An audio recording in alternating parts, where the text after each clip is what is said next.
আমরা রাধাকৃষ্ণের প্রেম লীলার কথা জানি। রাধাকৃষ্ণের প্রেম সংক্রান্ত আমরা অনেক কথাই বলে থাকি।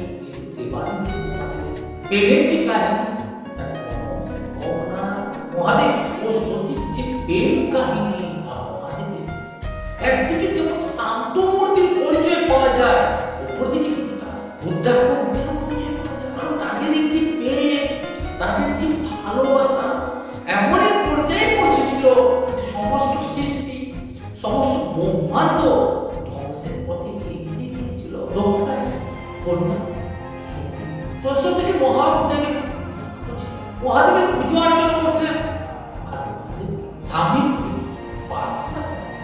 সতী মহাদেবকে স্বামীরূপে পাওয়ার জন্য পাগল ছিল, কিন্তু তার পিতা দক্ষ মহাদেবকে পছন্দ করত না। কারণ মহাদেব ছিল কৈলাস নিবাসী, যেখানে সকলে বাস করতে পারে না।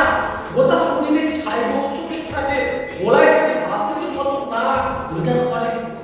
বাকি ছাড় সঙ্গী বলতে ভূত পেয়ে দক্ষরাজ এই সংসার জীবন অঘরের সাথে তার পরিণাম জানে। কিন্তু সতী তার গল্প বলে মহাদেবের কাছে পর প্রার্থনা করে তার স্বামীরূপে লাভ করে।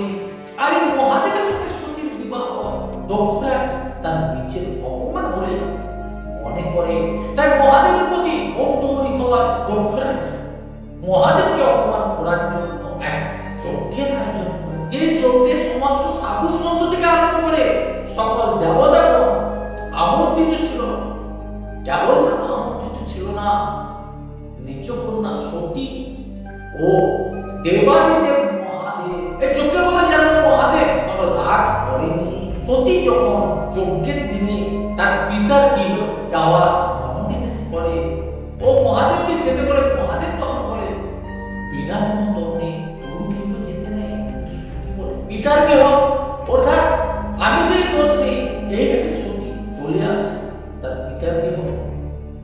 যখন সতী তার পিতার গৃহে এসে দক্ষ যেখানে যজ্ঞ করছিল সে যজ্ঞস্থলে উপস্থিত হয় দক্ষরাজ। তার কন্যা সতীকে দেখে মহাদেব সংক্রান্ত প্রচুর কুকথা বলতে থাকে। আর এই কুকথা শুনে সতী মূর্ছিত হয়ে নিজেকে যজ্ঞে আহুতি দেয়। আর এই কথা জানতে পেরে নন্দী খুব কান্নাকাটি করে মহাদেবের কাছে যায়। মহাদেব নন্দীর মুখে সতী দেহত্যাগের কথা শুনে নিজের জুতা ছিঁড়ে দৌড়ি করে কাল ভৈরবকে সঙ্গে মা কালীকে পাঠায় দক্ষিণ এই যজ্ঞকে ভঙ্গ করার জন্য। শুরু হয়ে যায় মা কালী ও কাল ভৈরবের তাণ্ডব। আর ভৈরব একসময় দক্ষরাজের মাথাকে খণ্ডিত করে, আর এই মাথাকে পরে যজ্ঞে আগুনে মুহূর্তের মধ্যে দক্ষরাজের মাথা ভস্মে পরিণত হয়।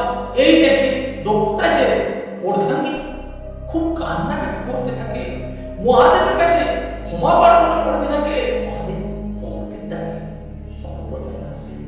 তাই মহাদেব তখন ভক্তের কথা ফিরিয়ে দিতে পারেনি, তাই দক্ষ যজ্ঞের কাছে উপস্থিত হয়। যখন দক্ষরাজের অর্ধাঙ্গিনী মহাদেবের কাছে ক্ষমা চেয়ে তার স্বামীর জীবনকে পুনরায় জীবিত করার জন্য প্রার্থনা করে, তখন মহাদেব বলে ওর বন্ধু যেহেতু ভস্ম হয়ে গেছে, সেহেতু ওই বন্ধু হবে না।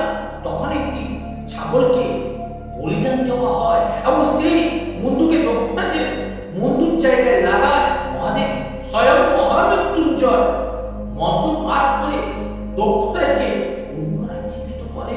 তখন দক্ষরাজ নিজের ভুল বুঝতে পারে সে কি ভুল করেছে, সে মহাদেবের কাছে ক্ষমা চায়।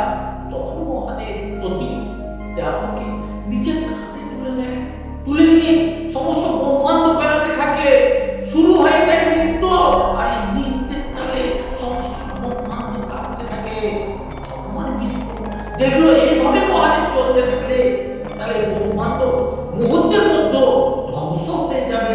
তাই তিনি নিজের সুদর্শন চক্র ব্যবহার করে সতী দেহকে 51টি টুকরোতে বিভক্ত করলেন। আর এই 51 টুকরো এই পৃথিবীর বুকে যেখানে যেখানে পড়েছিল, আজ সেগুলো এক একটি শক্তিপীঠ রূপে পূজিত হচ্ছে। এরপরে মহাদেব বলে গেলেন উপস্থাপন